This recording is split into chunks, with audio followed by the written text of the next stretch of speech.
बंसी सब सुख सागर है, अपने धुन में बाजे है, हाल न पूछो मोहन का, सब कुछ राधे राधे है।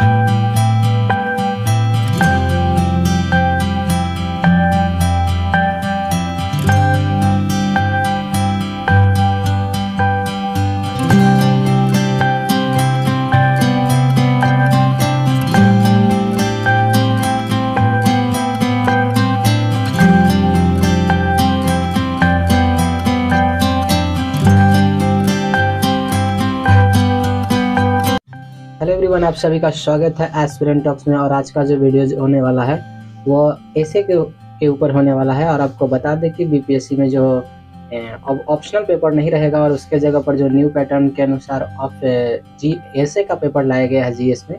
तो इस वीडियोज में जो है आपको पटना के एक इंस्टीट्यूट का एक ऑफलाइन क्लास के बारे में डिस्कशन देंगे और डेमो क्लास जो हुआ था उसका पूरा एक क्लास का वीडियो इसमें प्रोवाइड किया गया है। आपको बता दें कि इस वीडियोस में जो है आपको सिखाया जाएगा कि एक ऐसे कैसे लिखा जाता है और एक ऐसे को कितना इफेक्टिव बनाया जाए, उसमें जो जो भी एलिमेंट्स डाला जाता है उसके थ्रू, ताकि आप एक अच्छे मार्क्स को ऑब्टेन कर सके। तो इस वीडियोस को लास्ट तक जरूर देखें और इसमें आपको ये भी मालूम चलेगा कि पटना में एक इंस्टीट्यूट जो होता है ऑफलाइन में किस तरह से पढ़ाई होती है।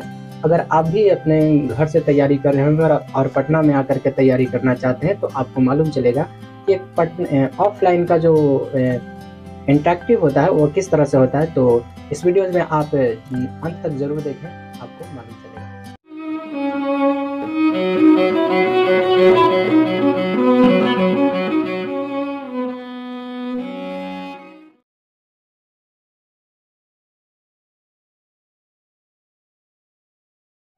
बैठ जाइए। और क्या हाल चाल? तो नया सेक्शन आ गया, नहीं घबराहट हो रही है या पेशेंस है ना? चलिए बिल फिर भी घबराहट हो रही है। चलिए उसी घबराहट का तो सॉल्यूशन निकालने के लिए हम लोग इकट्ठा हुए हैं। नहीं घबराहट होगी और आप लोगों को अच्छा करना है। देखिए ये इसलिए तो लाया गया है निबंध क्यों लाया गया, इसको आपको सोचना पड़ेगा। आप सोचते हैं ना हम जिंदगी में कि मेरा सपनों का राजकुमार कैसा हो, सपनों की राजकुमारी कैसी हो। आप ये बात सोचते हैं ना, कैसा हो सपनों की राजकुमारी? अगर आपसे पूछा जाए कैसी होनी चाहिए, सपनों का राजकुमार कैसा होना चाहिए? कैसा होना चाहिए जी? कैसा होना चाहिए? आप बताएं कैसे होनी चाहिए? अभी नहीं है तो कैसे बताएं? मतलब एक शब्द है, ये संभावना है कैसी होनी चाहिए या कैसा होना चाहिए। तो जैसे मैं एजुकेट कर रहा हूँ कि एक वैसा होना चाहिए जो हमारी साथ मिलकर चल रहे और मेरे सपनों को मतलब आगे मेरे कर्तव्यों के साथ। एग्जैक्ट कहने का अर्थ है सर्वगुण संपन्न। एक शब्द में पूछा जाए तो मेरा सपनों का राजकुमार या राजकुमारी का अर्थ है कि सर्वगुण संपन्न होना चाहिए, नहीं सारी क्वालिटी उसमें हो, ये आप सोच के चलते हैं। यही एग्जैक्ट कमीशन भी यही चाह रहा है कि मेरा सपनों का ऑफिसर कैसा हो। समझ गए ना? जब जैसे आप सोचते हैं आम लाइफ में, ये नॉर्मल धारणा है कि सपनों का राजकुमार और सपनों की राजकुमारी कैसी हो, सर्वगुण संपन्न हो, सहनशीलता हो, धैर्य हो, नहीं कुशल गृहिणी हो, सारी चीजों को समझे, सिचुएशन के हिसाब से रिएक्ट करे। एग्जैक्ट यही परसेप्शन है निबंध का। मैं सिंपल अर्थ में समझा रहा हूं। जो कमीशन है, कमीशन क्यों ला रही है निबंध? इसलिए ला रही है कि वो सोच रहा है कि मेरा सपनों का जो ऑफिसर्स होगा और जो रिएक्ट करने वाला वो किस तरह का होगा। समझ गया ना? और ये कैसे पहचान होगा? उसके व्यक्तित्व का पहचान इसी निबंध से होगा, इसलिए वो ला रहा है। और वह सपनों का जो ऑफिसर्स होगा वो सर्वगुण संपन्न होगा, किसी एक फील्ड में एक्सपर्टीज नहीं होगा। आपको एक्सपर्टीज नहीं करना है किसी भी सब्जेक्ट है। मान लीजिए जनरल स्टडीज की बात की जाए तो जनरल स्टडीज में कितने सब्जेक्ट हैं? 8 सब्जेक्ट है ना। वो नहीं चाहता है कि आप किसी सब्जेक्ट में एक्सपर्ट हो, कोई जरूरत नहीं है, क्योंकि अतुल कुमार स्पष्ट कह रहे हैं कि मुझे प्रोफेसर नहीं चाहिए, मुझे क्या चाहिए? ऑफिसर चाहिए। नहीं, तो उसी के परसेप्शन, उसी को ध्यान में रख करके निबंध लाया जा रहा है कि आप सभी सब्जेक्ट का नॉलेज रखें और सभी के प्रति एवर रखें अपने आप को। एक्सपर्टीज की आवश्यकता नहीं है। एक्सपर्टीज अगर आपको बनना है तो जाइए प्रोफेसर बनिए, प्रिंसिपल बनिए, नहीं टीचर्स बनिए। नहीं, आपको सब, इसलिए ये निबंध लाया गया है, तो इससे घबराने की जरूरत नहीं है, लेकिन इसके हिसाब से आपको काम करना पड़ेगा। काम इस पॉइंट ऑफ व्यू से करना पड़ेगा कि आपको पेपर, मैगजीन, न्यूज पेपर से जोड़ना पड़ेगा और उसको हमेशा पढ़ना पड़ेगा। यानी एवर, आप जीएस में तो एवर रहते ही हैं, तो थोड़ा और आपको कॉन्शियस हो जाना है। नहीं, जीएस के पॉइंट ऑफ व्यू से पढ़ते हैं ना, तो अपने को जितने एवर रखेंगे उतने ऑथेंटिसिटी आएगी। जितने उसमें सब्जेक्ट है सब में कंसेप्ट जुड़ते जा रहा है और सब में करंट अफेयर जुड़ते जा रहा है। तो करंट अफेयर्स अपडेट कैसे होगा? जब आप अपडेट रहेंगे। तो अपडेट रहेंगे तो आप निबंध में भी अच्छा करेंगे, समझ गए ना।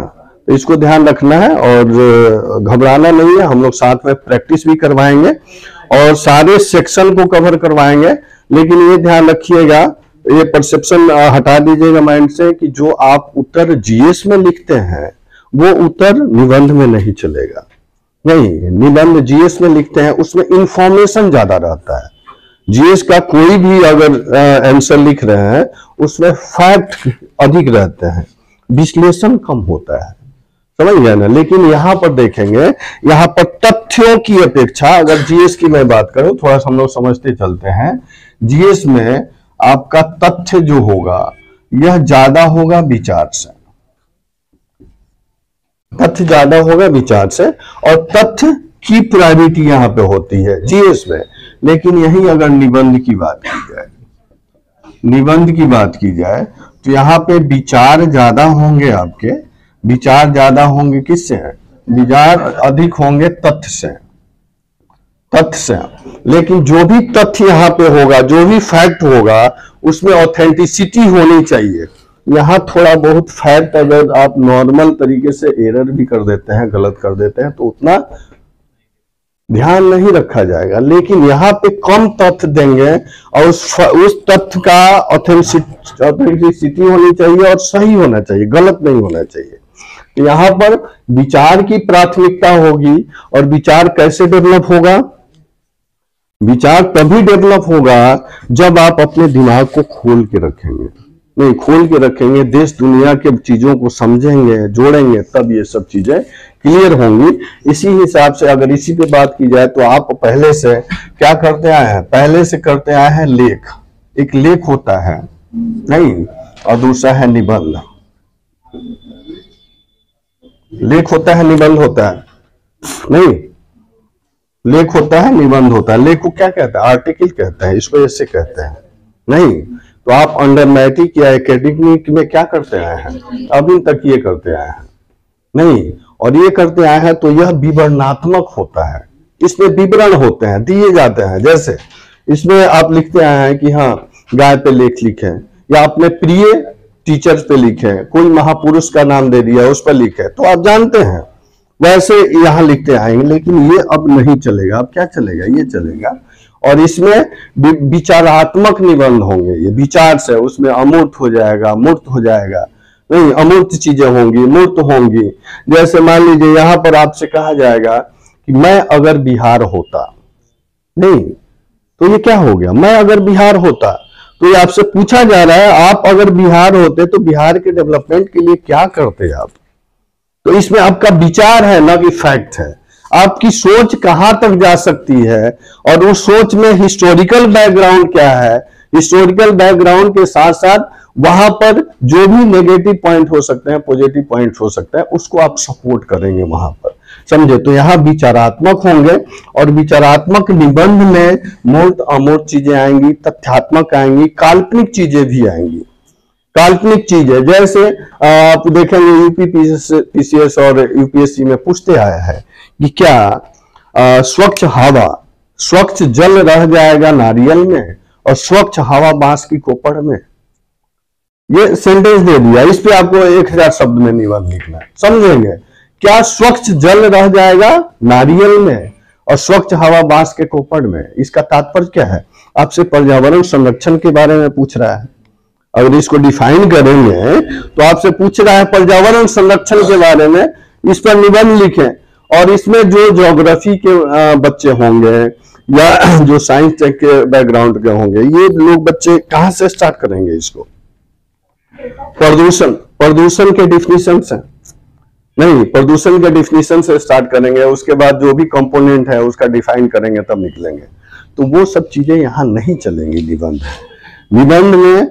स्टार्टिंग सबसे प्रॉब्लम होता है कहाँ? स्टार्टिंग में, कि आप स्टार्ट क्या करें। नहीं तो थोड़ा हम लोग उसको उस पर आकर के बात करते हैं। अगर सपोज कीजिए मैं ये डिस्कस नहीं करूंगा कि निबंध क्या है कैसे है, शायद सर डिस्कस कर चुके होंगे, नहीं तो वहां मैं नहीं जाऊंगा। निबंध क्या है कैसे है क्या करना है, ये थोड़ा मैं डिस्कस करूंगा इंफॉर्मेशन के लिए कि निबंध का रिकमेंडेशन कब आया। अब अगर आपसे पूछा जाए कि निबंध कमीशन में कब आया, तो कुछ आइडिया है? कुछ आइडिया है कोई? 13 में। अच्छा ठीक है, चलिए। और देखिए बोलना सीखिए, बोलिएगा। और तो हाँ, कब आया? 1990 में। अच्छा हाँ जी। और मालूम नहीं है, बिल्कुल। चलिए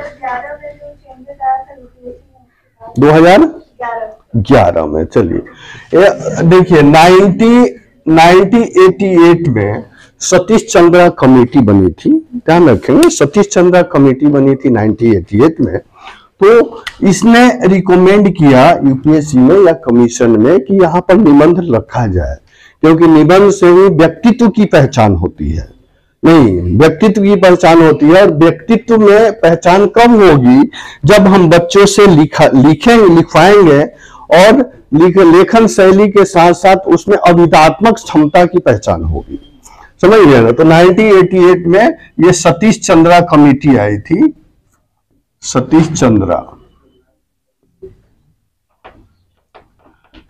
चंद्रा कमेटी आई और यह रिकमेंड किया, और यहीं से यूपीएससी में निबंध लाया गया। और वो निबंध होता था कितने का? 200 मार्क्स का, 200 अंक का निबंध होता था। और आप देखेंगे यह यहां से जब स्टार्ट हुआ तो यह चला 2013 तक, 2013 तक। ठीक है, 2013 तक कितना था? 200 था। और 2013 के बाद जब चेंजेज हुए तो यहाँ पे 250 कर दिया गया, 250 का निबंध कर दिया गया। समझ गया ना? और 250 में वहां यूपीएससी कितनी निबंध लिखवाती है? 2 निबंध लिखवाती है। ठीक है, इसी के पॉइंट ऑफ व्यू से आप देखेंगे यूपीएससी भी इसी पे अपना निबंध लाया, एमपीपीसीएस में ली है।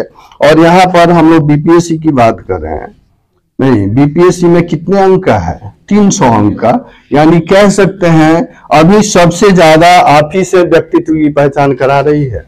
नहीं, व्यक्तित्व की सबसे ज्यादा, नंबर भी इतना दे रही है। तो हम लोग अनुमान लगा रहे हैं, जो भी क्राइटेरिया है यूपीएससी का और यूपीपीसीएस का, जो भी सिलेबस चल रहा है या पैटर्न चल रहा है, तो उससे अनुमान लगाया जा रहा है कि आपसे 3 निबंध पूछे जाएंगे। ठीक है, 3 निबंध होंगे और ये 3 खंड में होंगे। 3 खंड का अर्थ है आपको विकल्प दिया जाएगा, नहीं विकल्प होगा। और एक खंड में 2-2 होंगे, यानी 2-2 होंगे तो कितना हो गया? 6 हो गया। ये 6 हो गया। नहीं, 6 पूछा जाएगा, लिखना है कितना है? 3 है। और यह आपसे डिमांड किया जाएगा कि 1000 शब्द में लिखे। कितने में लिखे? 1000 शब्द में आपको लिखना पड़ेगा मिनिमम। ठीक है, मिनिमम। अब अंक की बात की जाए तो इसमें अगर आप लिखेंगे ढंग से तो मिनिमम की बात की जाए तो मिनिमम 50 भी आ सकता है। नहीं, और मैक्सिमम की बात की जाए, नहीं तो मैक्सिमम की बात की जाए तो 180 से 200 तक आप ला सकते हैं इसमें। समझ आया ना? यानी क्या? बिल्कुल आ सकता है, बिल्कुल आ सकता है, बिल्कुल आ सकता है। क्यों नहीं आ सकता है? आपके पास समय है, प्रैक्टिस करेंगे। हम कह रहे हैं अनुमानता, यानी इतना भी, इतना कब? जब आप कुछ नहीं करें। अब जब कुछ नहीं करेंगे, क्योंकि बच्चे हैं, बहुत बच्चे निबंध को इजी वे में ले रहे हैं। नहीं तो इजी वे में इसलिए ले रहे हैं कि वो लेख लिखते आए हैं, कहे कि अरे वही है ना, तो वहीं जाकर के हम लिख देंगे। नहीं, कहीं पढ़ना नहीं है, कहीं पेन नहीं चलाना है, प्रैक्टिस नहीं करना है, और जाएंगे तो इतने में सिमट जाएंगे। लेकिन जो बच्चे अभी से कॉन्शियस हो जाएंगे तो जनरल स्टडीज से अच्छे मार्क्स यहाँ पे आएंगे। यानी अगर थोड़ा अच्छे से कॉन्शियस हो जाए तो 65-70% मार्क्स आराम से ला सकते हैं, जो उनको स्कोरिंग में ज्यादा सुविधा होगा।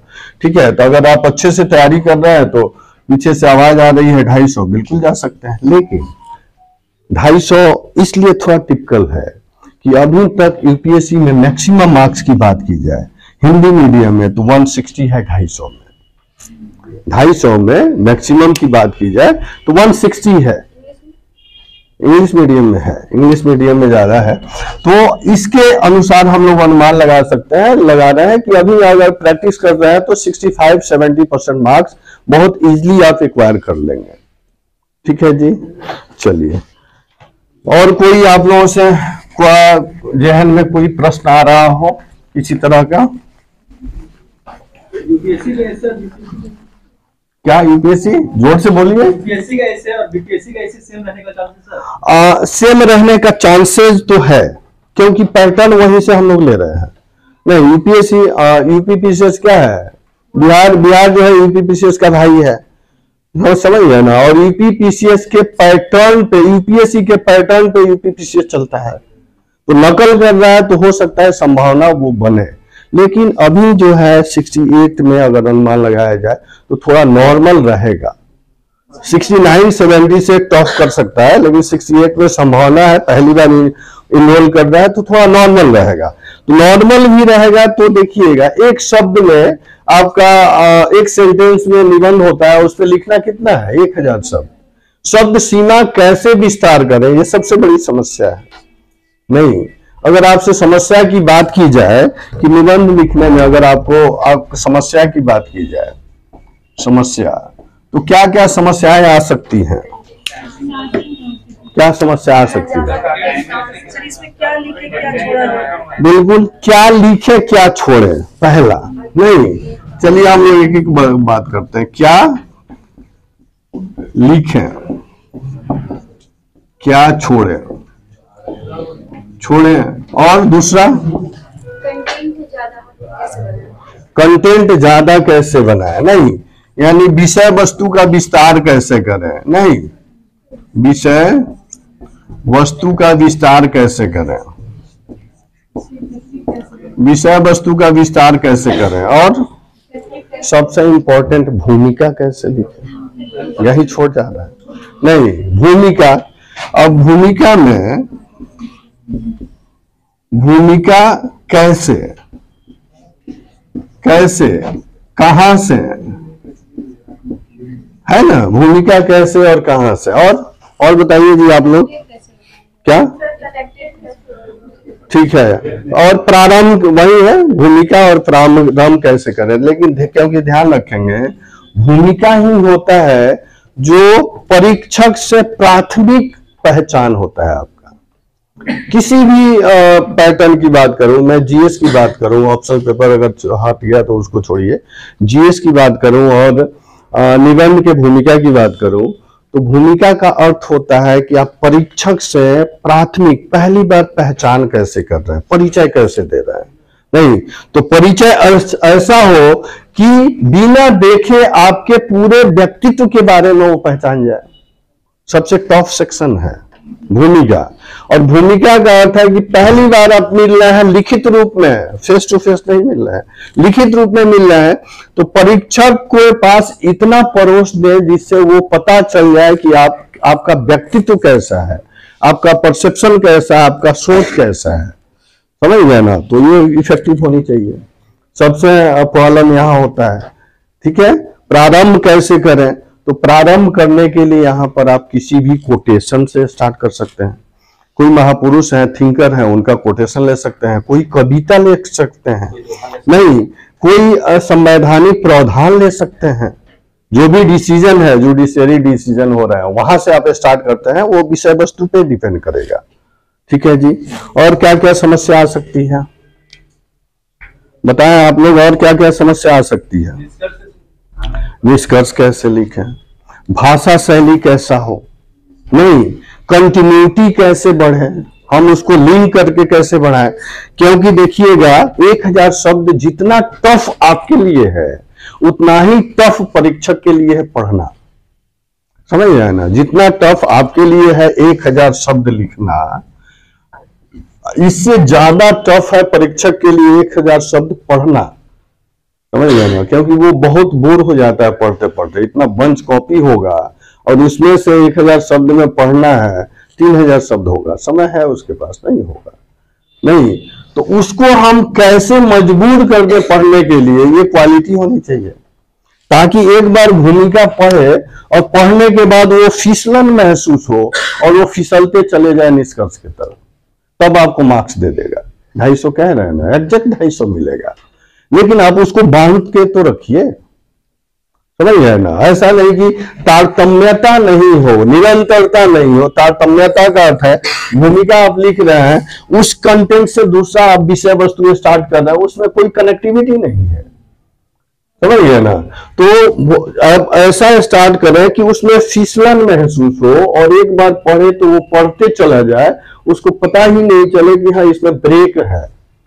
नहीं, अगर फिसलन आप उसमें कायम कर दिए तो आपको एग्जैक्ट मार्क्स मिल जाएगा। पैराग्राफ छोटे छोटे लिखें, नहीं पैराग्राफ अगर लिख रहे हैं तो बहुत छोटा छोटा पैराग्राफ होना चाहिए। हाँ, कैसे कनेक्ट करेंगे, सेमी लगे वो तो वो ये प्रैक्टिस से होगा। मान लीजिए एक पैराग्राफ स्टार्ट किए, नहीं तो उसी से रिलेटेड जो भी कंटेंट है उसी कंटेंट को आप स्टार्ट करें सेकंड में, फिर दूसरा उसको बढ़ाएं, फिर सेकंड में तीसरा, थर्ड में तीसरा, और बीच बीच में एग्जाम्पल डालना जरूरी है। अगर ये समस्या आ सकती है, जैसे आप एग्जाम्पल डालते हैं जीएस में, तो निबंध में भी एग्जाम्पल कितना डालें आखिर, ये प्रश्न आता है ना कि एक पेज है, एक पेज में हम कितना उदाहरण डालें। तो उदाहरण कम से कम एक पेज में एक मिनिमम तो होना ही चाहिए, मिनिमम। एग्जाम्पल का अर्थ क्या है, किसी भी निबंध में कोटेशन, कोटेशन में या कोई महापुरुष का हो गया या किसी थिंकर का हो गया या जुडिशियल रिव्यू हो गया या कोई कविता हो गया, एक पेज में कम से कम एक कोटेशन उदाहरण के रूप में डालें, छोटे छोटे पैराग्राफ को फॉलो करें, समझ गए ना। और इस तरह, और इसमें 3 सेक्शन में होगा, जैसे भूमिका होगा, भूमिका के बाद विषय वस्तु होगा और विषय वस्तु के बाद निष्कर्ष होगा। और निष्कर्ष किस तरह का हो ये भी समस्या है। तो निष्कर्ष उस विषय वस्तु के हिसाब से आज के परिप्रेक्ष्य में होना चाहिए, उसकी कितनी ऑथेंटिसिटी है आज के संदर्भ में ये झलक जाना चाहिए, समझ गए ना। ये दिखना चाहिए कि हाँ निबंध में ये सब चीजें होती हैं। बाकी बेसिक चीज तो सर बात किए होंगे, समझ गए ना। हाँ,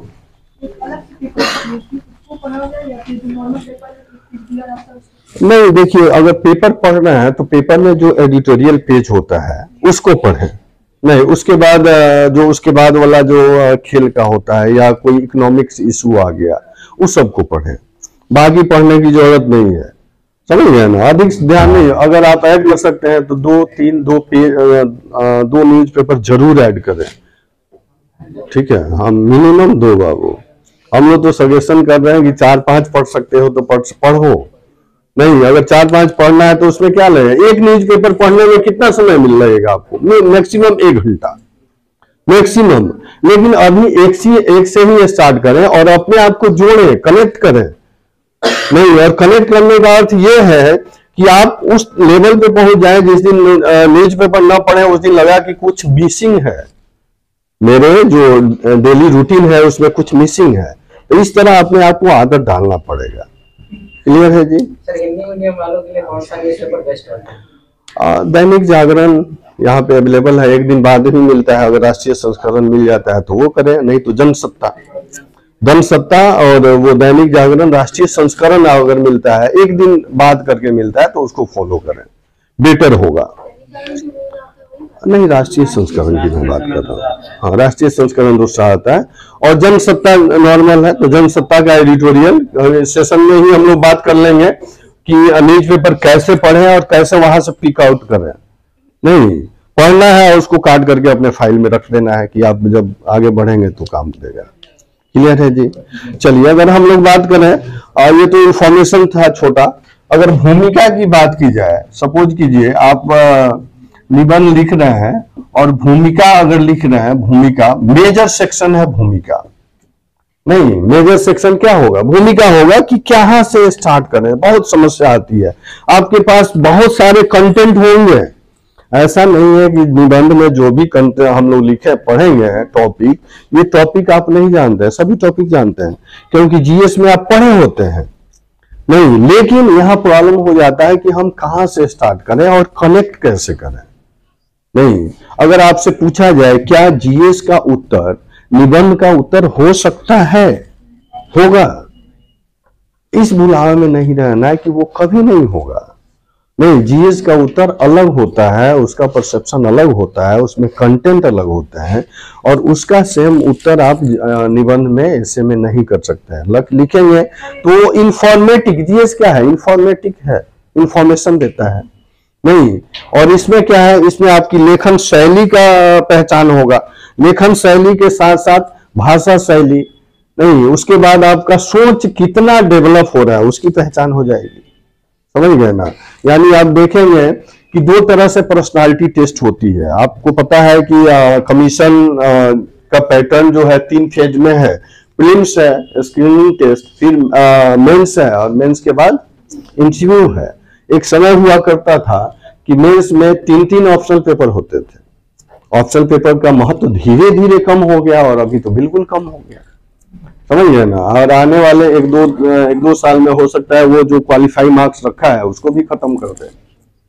समझ गए ना, उसको खत्म कर देगा। तो उसके बाद आ गया निबंध। तो आपका जब जो व्यक्तित्व की पहचान होती है तो 2 सेक्शन में, एक निबंध में एक साक्षात्कार में। तो साक्षात्कार जो है यह आपकी बाहरी परसेप्शन की पहचान होती है, पर्सनालिटीज की। यानी आप जब सच जाते हैं इंटरव्यू में तो इंटरव्यू में आपका 2 आंख होता है और 2 आंख को 10 आंख घूर रहा होता है। समझ गए ना। आप अकेले होंगे और जितने बोर्ड मेंबर होंगे सबकी आंखें आपको देख रही होंगी। समझ गए ना। और उसमें भी एक ऐसा होगा जो साइकोलॉजिस्ट होगा, वो तो कंटिन्यू आपको घूर रहा होगा। समझ गए। उसका काम ही है कि आपको वॉच करे और उसी पे नंबर दे, वो आपसे क्वेश्चन नहीं पूछेगा। बाकी 6 जो होंगे वो देखेंगे। कहने का अर्थ है 14 से मैंने 12 आंखें आपको घूर रही होंगी, उसमें आपको अपने आप को कंट्रोल करना है। ठीक है। और निबंध जो है, और निबंध का ये सेक्शन जो है ये आपकी आंतरिक पहचान होती है। आप अंदर से कैसे हैं, अंदर से कैसे का अर्थ है कि आपका सोच कैसा है, आपका विचार कैसा है, आपके देश के प्रति, अपने समाज के प्रति, अपने लोगों के प्रति। इसलिए कहा जाता है कि कमीशन के पीरियड में तैयारी कर रहे हैं तो आप पहले, सबसे पहले आपका कर्तव्य बनता है कि एक अच्छे इंसान बने।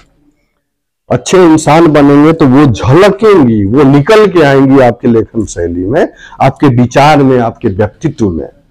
समझ गए ना। बहुत ऐसे ऑफिसर्स होते हैं जो उस लेवल पे नहीं होते हैं और उस लायक नहीं होते हैं, सिलेक्शन हो जाता है नहीं, उनमें उतनी कैपेबिलिटी नहीं होती है कि वो सिचुएशन को समझ सके और उसके हिसाब से रिएक्ट कर सके।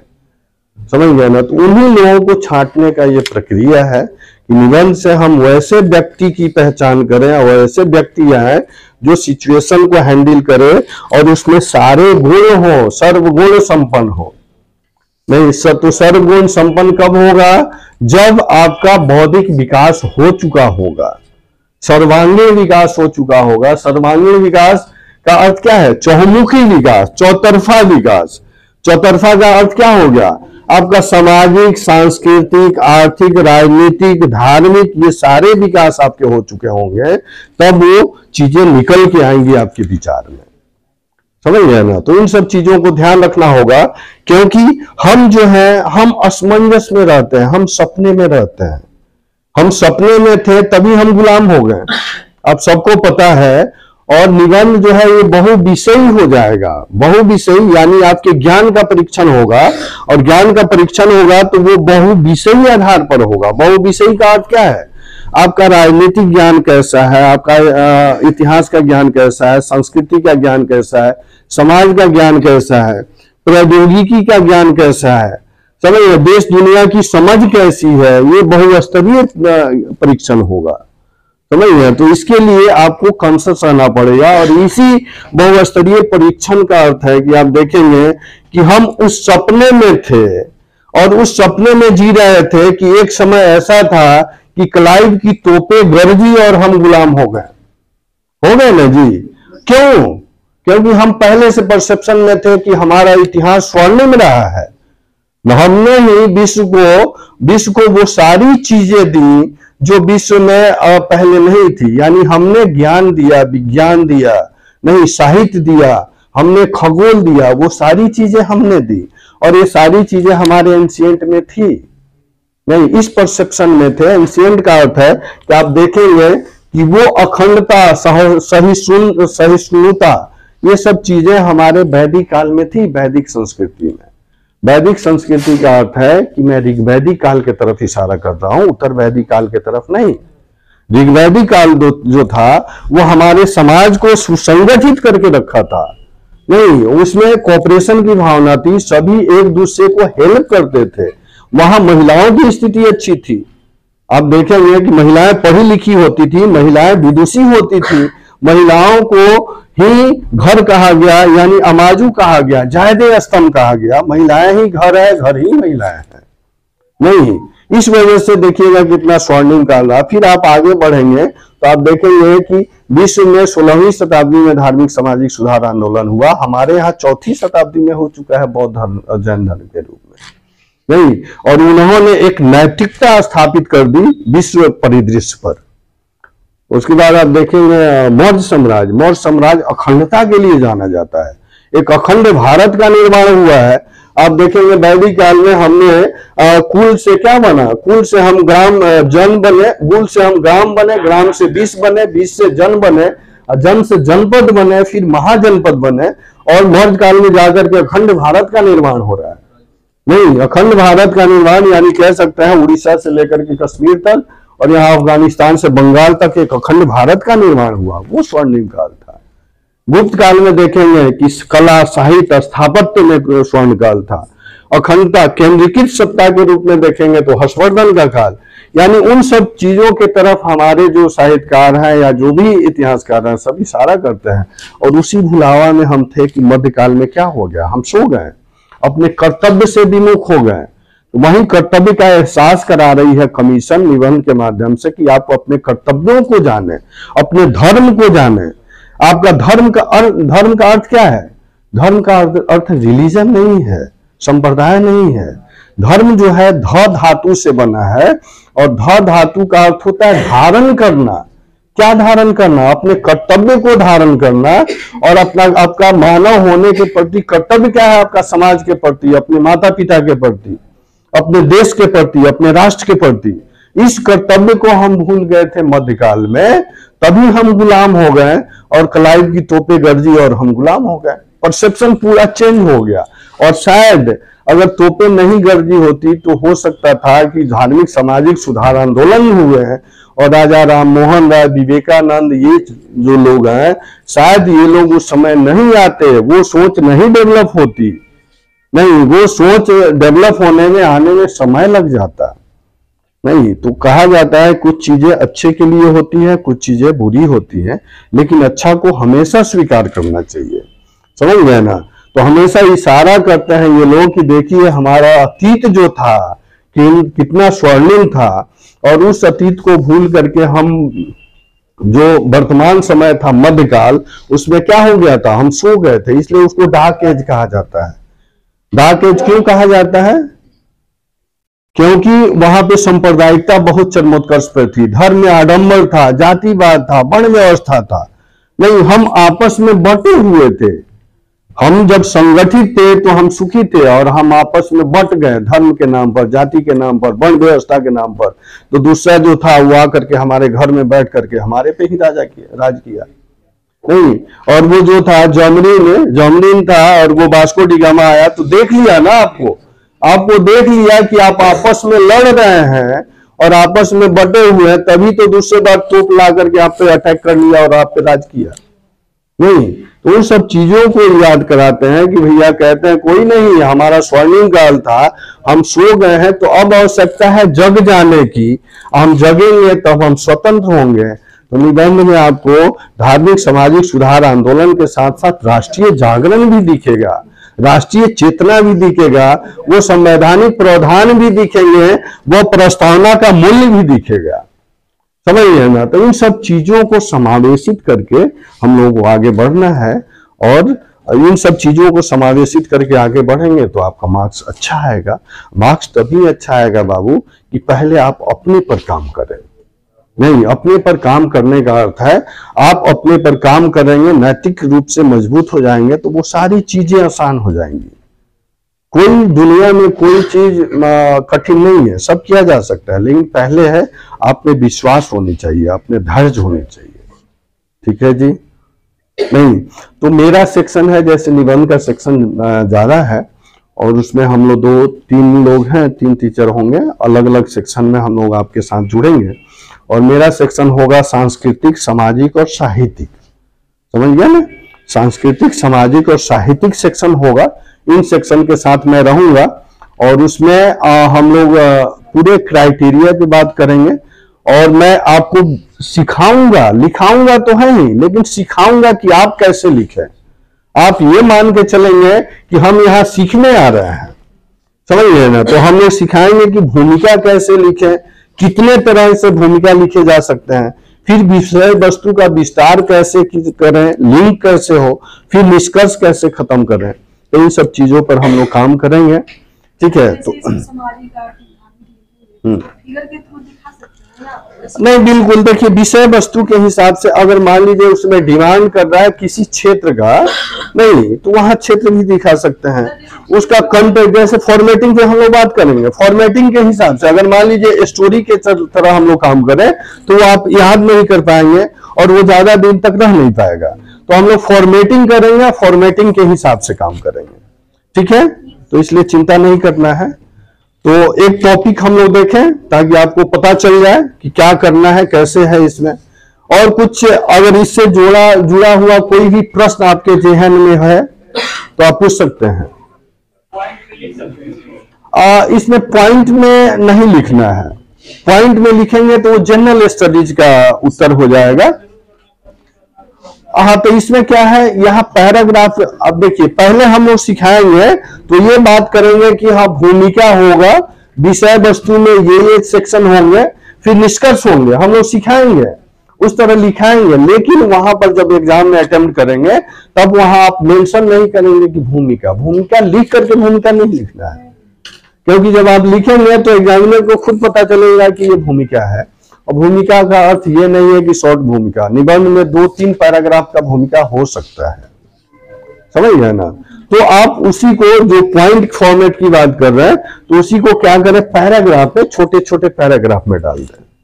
नहीं, पैराग्राफ में क्या है, कनेक्टिविटी दिखता है, पॉइंट में कनेक्टिविटी नहीं दिखता है। पॉइंट जो होता है ये अलग अलग सेक्शन हो जाता है। हाँ बिल्कुल, पैराग्राफ फॉर्मेट में, छोटे छोटे पैराग्राफ में फॉर्मेट में लिखते जाएंगे। क्लियर है जी? चलिए, और कुछ पूछना है तो।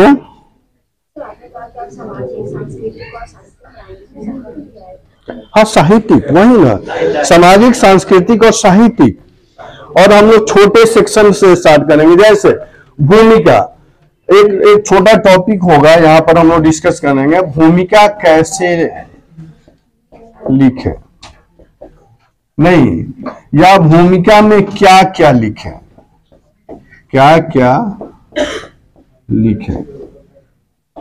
है ना जी, क्या क्या लिखें। चलिए, इसमें पॉइंट फॉर्मेट में आप कर लीजिए।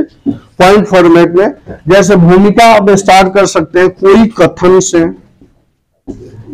कोई कथन का अर्थ समझ रहे हैं ना, किसी तरह के स्टेटमेंट से, हाँ, क्वेश्चन से रिलेटेड स्टेटमेंट से स्टार्ट कर सकते हैं। नहीं, या प्रश्न से, जैसे मान लीजिए जीएस में है, जीएस में बहुत बार ऐसा होता है कि प्रश्न के नेचर से ही आप आंसर स्टार्ट कर देंगे। नहीं, तो वो भी स्टार्ट कर सकते हैं, यानी यहां से, या आप देखेंगे कि परिभाषा से भी ये स्टार्ट कर सकते हैं, परिभाषा नहीं, लेकिन यहां ध्यान रखना पड़ेगा कि परिभाषा आपको किताबी नहीं होना चाहिए, साहित्यिक नहीं होना चाहिए। किसी भी विषय वस्तु का परिभाषा अगर लिख रहा है तो वो व्यवहारिक होना चाहिए। नहीं, यह व्यवहारिक परिभाषा जो है व्यवहारिक होना चाहिए, किताबी नहीं चलेगा। किताबी लिखेंगे तो मार्क्स कट जाएंगे। परिभाषा अगर लिख रहे हैं, स्टार्ट कर रहे हैं, तो व्यवहारिक होना चाहिए कि व्यवहार में किस तरह हम उसका यूज करें। ठीक है, फिर आप कोई दार्शनिक परिभाषा से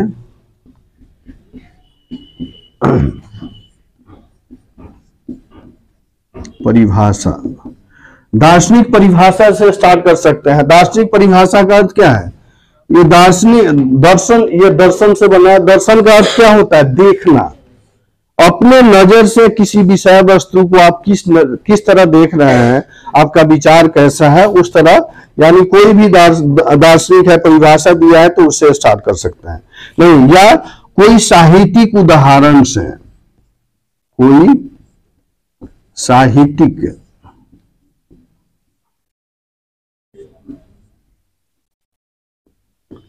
साहित्यिक उदाहरण से स्टार्ट कर सकते हैं। ठीक है जी।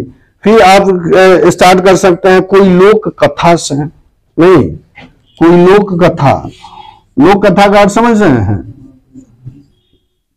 लोक कथा नहीं, कोई कहानी से, नहीं, कहानी से स्टार्ट कर सकते हैं,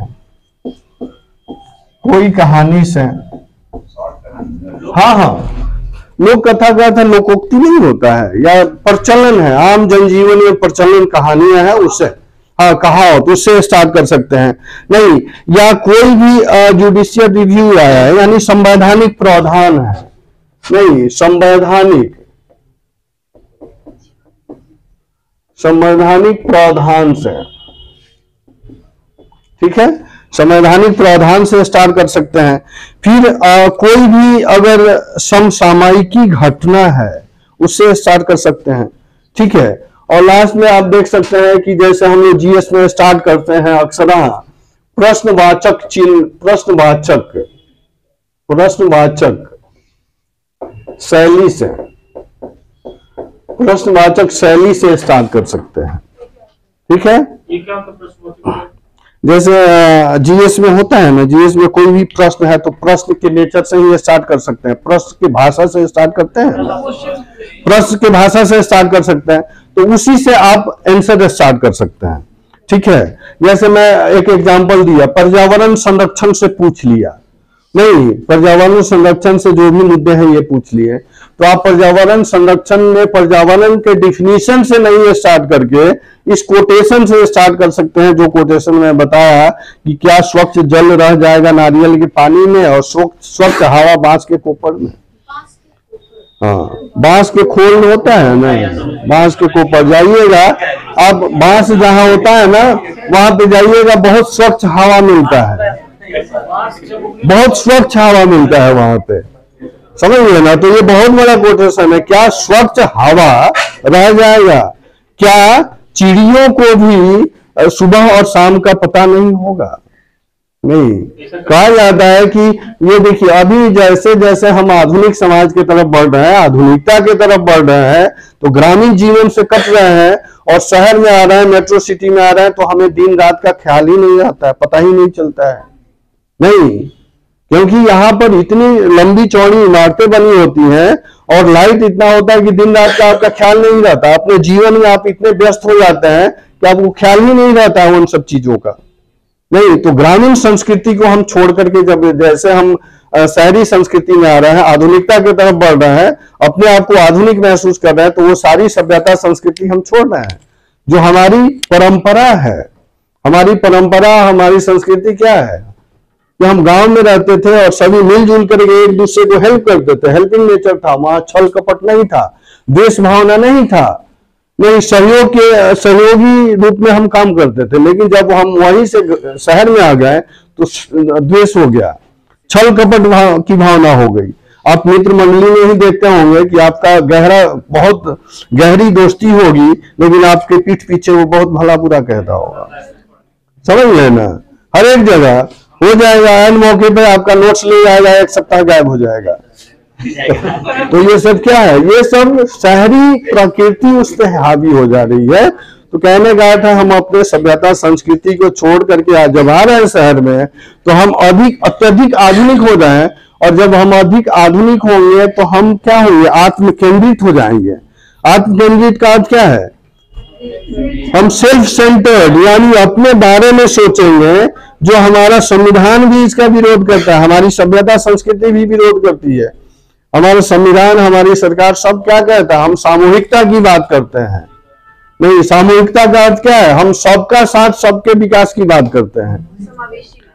नहीं, यानी सभी बढ़े और सभी पढ़े, इसकी बात करते हैं।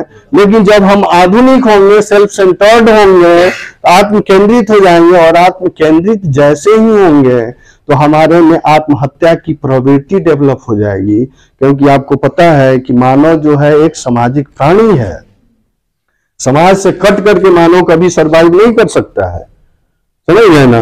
तो देखेंगे ये सब जो नेगेटिविटी है ये शहर में ही डेवलप होती है। जब मानव आत्म केंद्रित होगा, एकांतरित हो जाएगा, एकल जीवन जब यापन करने लगेगा, तो क्या होगा? उसमें कुंठाग्रसित होगा, और कुंठाग्रसित होगा तो आत्महत्या की तरफ वो प्रेरित होगा। समझिए? तो इसलिए कह सकते हैं कि जैसे जैसे हम अपने सभ्यता संस्कृति को छोड़ करके हम वेस्टर्न सोसाइटी को, संस्कृति को अपना रहे हैं, तो ये सब प्रॉब्लम क्रिएट होते जा रहा है। ये सब विषय वस्तु बनेगा। ठीक है जी? नहीं, चलिए, तो यहां से आप स्टार्ट कर सकते हैं कोई भी चीज। तो इसमें के बाद हम लोग टॉपिक का थोड़ा बात कर लें कि अगर साहित्यिक सांस्कृतिक टॉपिक जो होगा वो क्या क्या टॉपिक हो सकता है। क्योंकि अगर टॉपिक होगा आपके पास तो आप मेंटल एक्सरसाइज करेंगे। नहीं, मेंटल एक्सरसाइज करेंगे कि क्या क्या टॉपिक पूछा जा सकता है। ठीक है? हाँ, कोई क्वेश्चन है आप लोगों का? कितना है सर? इसके लिखने जो शैली जो अपनाएंगे सर, वो किस तरह उसको डेवलप करेंगे, ये सर बताएं। वही बता रहा हूँ। पहले टॉपिक हम लोग देख लें। नहीं, कितने तरह के निबंध होते हैं सब तो सर चर्चा किए हैं। निबंधात्मक, विवरणात्मक, अमूर्त, मूर्त, ये सब चर्चा कर लिए हैं ना। चलिए, हम लोग साहित्यिक निबंध की अगर मैं बात करूं, मैं एकदम इजी वे में स्टार्ट करूंगा और नॉर्मल से फिर हम लोग टिपिकल की तरफ जाएंगे। क्योंकि सांस्कृतिक और सामाजिक जो होगा इसमें बहुत सारे इश्यूज जो होंगे आपको पॉलिटिकल हो जाएंगे। नहीं, और पॉलिटिकल होंगे और वो समसामयिक घटना से रिलेटेड होंगे, तो वहां हम लोग जाएंगे। लेकिन थोड़ा थोड़ा धीरे धीरे जब हमारा परसेप्शन, हमारा विचार डेवलप होगा तब हम लोग वहां जाएंगे। तो सबसे इजी सेक्शन हम लोग स्टार्ट करेंगे जो साहित्यिक होगा।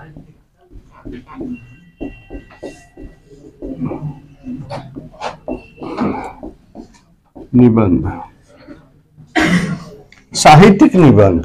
नहीं, अगर यहां थोड़ा समझेंगे, साहित्यिक जो है, अगर साहित्य की बात की जाए तो यहां साहित्य की बात होती है। साहित्य नहीं, साहित्य जो बना है यह स्व प्लस हित से बना है। हित यानी साहित्य सबका हित, जिस विषय वस्तु में, जिस चीज में सबका हित हो उसको हम साहित्य कहते हैं, सिंपल अर्थ में। समझिए, हम यहाँ सब्जेक्ट नहीं पढ़ रहे हैं इसलिए हम लोग आपको डीपली नहीं मैं ले जाऊंगा, लेकिन थोड़ा ओवरव्यू दिखाऊंगा। क्योंकि जिस विषय वस्तु से सबका हित हो, यह सबका हित का अर्थ है पूरे समाज का, पूरे देश का, पूरे राष्ट्र का हित हो, उसको हम साहित्य कहते हैं। और साहित्य जो है समाज का दीपक भी है और दर्पण भी है। नहीं, दर्पण का अर्थ है क्या है? जो समाज है जिस तरह है एज इट इज दिखा देना। नहीं, दर्पण में है जब आप देखते हैं अपना चेहरा देखते हैं तो जैसा है वैसे ही दिखता है ना। नहीं, तो यही अर्थ है। यानी साहित्य जो है समाज का दर्पण है। समाज जिस परिप्रेक्ष्य में है, जिस स्वरूप में है, जिस प्रवृत्ति में है, प्रकृति में है, उसी तरह दिखा देना। और दीपक है, दीपक का अर्थ है कि समाज क्या होना चाहिए, किस तरह होना चाहिए उसकी बात करता है। तो ये कब होगा? जब आप अपने आप को पहचानेंगे कि हम क्या हैं और हमें क्या बनना है, क्या होना चाहिए, यानी वो सारी चीजों का नॉलेज कौन देता है? साहित्य देता है। इसलिए साहित्य जो होता है ये बहुविषयी हो जाता है। साहित्य के जो भी कंटेंट है, यहाँ पर जब हम लोग बात करेंगे तो इसमें हिस्टोरिकल बैकग्राउंड भी होगा, पॉलिटिकल भी होगा, सांस्कृतिक भी होगा, यानी बहुविषयी ये साहित्य हो जाता है और इसमें वो सारे परसेप्शन देखे जाते हैं। यानी कह सकते हैं सिंपल अर्थ में, साहित्य अगर आपसे पूछा जाए साहित्य क्या है, तो साहित्य समाज का दीपक भी है और दर्पण भी है। समाज जैसे है वैसे दिखाता है, और समाज कैसे होना चाहिए, किस स्वरूप में होना चाहिए ताकि हम विकसित हो, वो भी दिखा देता है। क्लियर है जी? चलिए, तो इसमें पॉइंट पहला होगा, आप लिखते चले एक एक पॉइंट।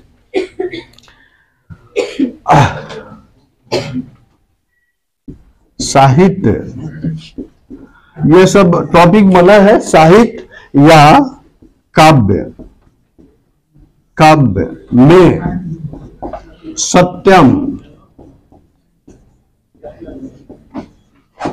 शिवम सुंदरम, नहीं बहुत गाना पॉपुलर है ना, नहीं निबंध पूछा हुआ है साहित्य में सत्यम शिवम सुंदरम, 1000 शब्द लिखना है। हाँ, तो वही अपना थीम कैसे देंगे इसको हम लोग अभी बात करते हैं। टॉपिक लिख लें साहित्य में। अब देखिए इसमें अपना थीम का अर्थ क्या है, एक जब ये पूछे हैं तो थोड़ा मैं इस पे समय दूंगा। साहित्य में आपने पहले देखा कि साहित्य क्या है? समाज का दीपक और दर्पण। नहीं, समाज कैसा है और कैसा होना चाहिए, लेकिन हमारी संस्कृति सभ्यता क्या रही है? सत्यम शिवम सुंदरम वाली रही है, यानी समावेशी संस्कृति के तरफ इशारा करता है। हमारा समावेशिक संस्कृति का अर्थ क्या है? एंशिएंट काल से हमने सबको समाहित करके हमने चला है, और समाहित करने के चलने की संकल्पना हमारे में रही है। वो धर्म ही क्यों ना हो, संप्रदाय ही क्यों ना हो, जाति क्यों ना हो, या विदेशियों का आक्रमण ही क्यों ना हो, कोई भी धर्म आया है हमारे यहाँ मिल करके एकत्व हो गया है। नहीं, हमने देखा कि अलग अलग से टाइम पीरियड में जो भी विदेशियों का आक्रमण हुआ है उत्तर पश्चिम से, तो उत्तर पश्चिम से जो भी आक्रमणकारी आए हैं अपने साथ अपनी संस्कृति को लेकर के आए हैं, अपने भाषा को लेकर के आए, और हमारी संस्कृति सभ्यता की पृष्ठभूमि प्रकृति ऐसी रही है कि इनके तत्वों को हमने अपने में मिला लिया और एक समावेशी संस्कृति का विकास किया, इंडो इस्लामिक संस्कृति का विकास किया, गंगा जमुना के तहजीब का विकास किया। समझ गए ना? ये हमारी संस्कृति रही है, और हमारी संस्कृति वसुधैव कुटुंबकम के नाम पर चलती है, अतिथि देवो भव की संकल्पना है। हम इसी परसेप्शन पर चलते हैं, और इस परसेप्शन की वजह से हम गुलाम भी हुए हैं, फिर भी ये धारणा हमारे में है। क्यों है? क्योंकि हमारी सभ्यता संस्कृति हमारे ब्लड में, हमारे भारतीय सभ्यता संस्कृति के अलावा हमारे जेहन में ये सब बातें हैं। नहीं, अतिथि देवो भव की संकल्पना हमारे एंशिएंट काल से चली आ रही है, और यह है, और इसी के वजह से हम गुलाम हुए हैं। आप देखेंगे जमदीन के रीजन में वास्को डी गामा को जैमरीन अगर नहीं बैठा था, वो अपने घर में और सेवा सत्कार नहीं करता, तो शायद हम उतने जल्दी गुलाम नहीं होते। नहीं, अगर वो अतिथि देवो भव संकल्पना नहीं होती, उसको भगा देता, तो क्या दोबारा आकर के वो अटैक करता? नहीं करता। नहीं, लेकिन हमने तो है कि कोई भी आगंतुक आता है, अतिथि आता है, तो बिना नाम और गांव पूछे हुए, बिना जाति पूछे हुए हम एक गिलास पानी प्रेफर करते हैं ना जी, बैठाते हैं, अब तब बाद में हम पूछते हैं। तो यह हमारी संस्कृति है, सभ्यता है।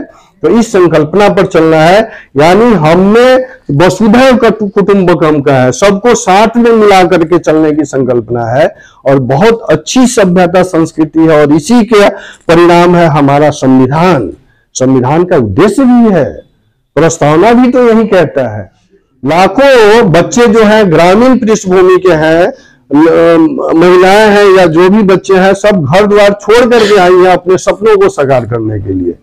इतना मेहनत करने के बाद एक दो व्यक्ति ऐसा है जो अपने निजी स्वार्थ के लिए सबको दांव पे लगा देता है।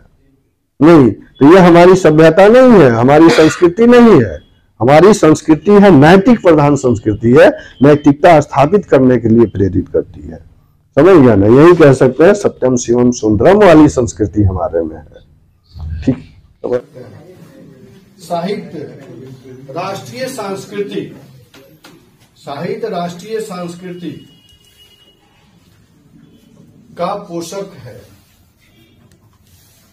पोषक है।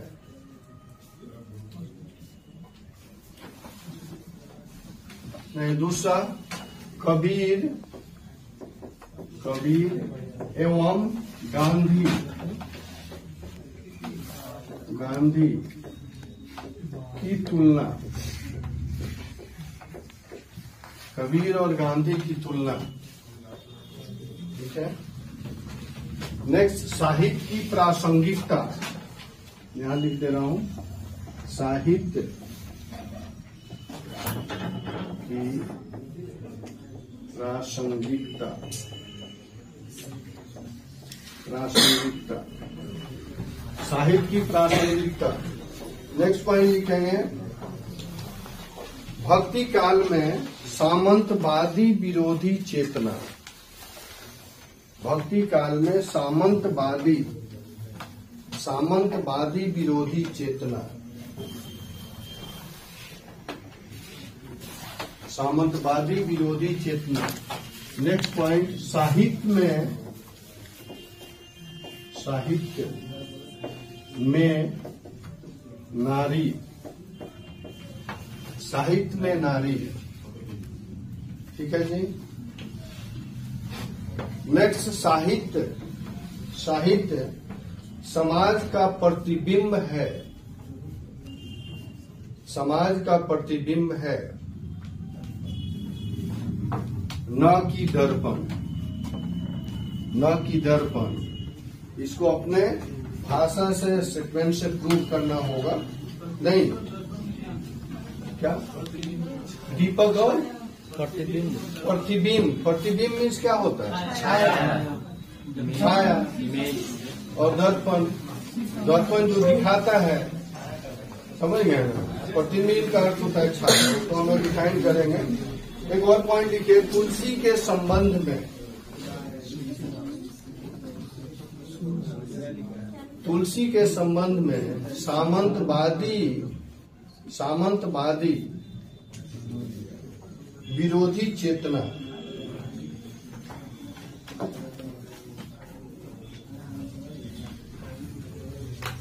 नहीं, एक लास्ट लिखिएगा, मध्यकालीन, मध्यकालीन जागरण, मध्यकालीन जागरण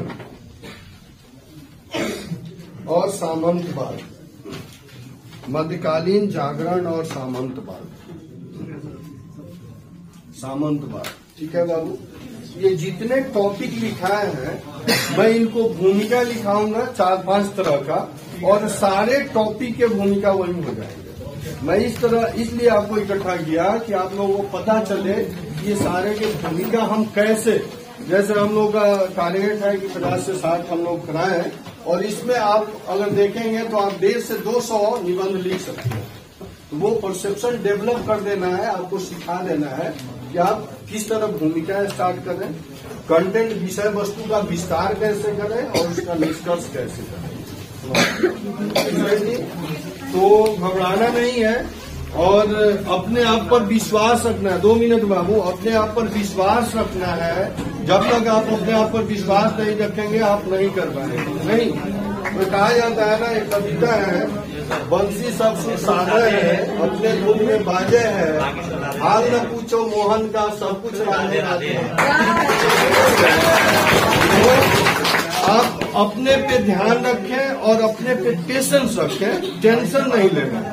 टेंशन लेंगे तो आपके धैर्य की पहचान नहीं हो पाएगी, और कमीशन जो है धैर्य की ही पहचान कराना चाहता है कि आप कितने धैर्यवान हैं, कितने सहनशीलता है आप में, तभी आप अच्छे अफसर बन पाएंगे। ठीक है, पेशेंस रखें, स्वस्थ रहें, अच्छा स्वस्थ खाना खाएं और अच्छे से पढ़ाई करें, जम के पढ़ाई करें। ठीक है, फिर मिलते हैं नेक्स्ट सेशन में।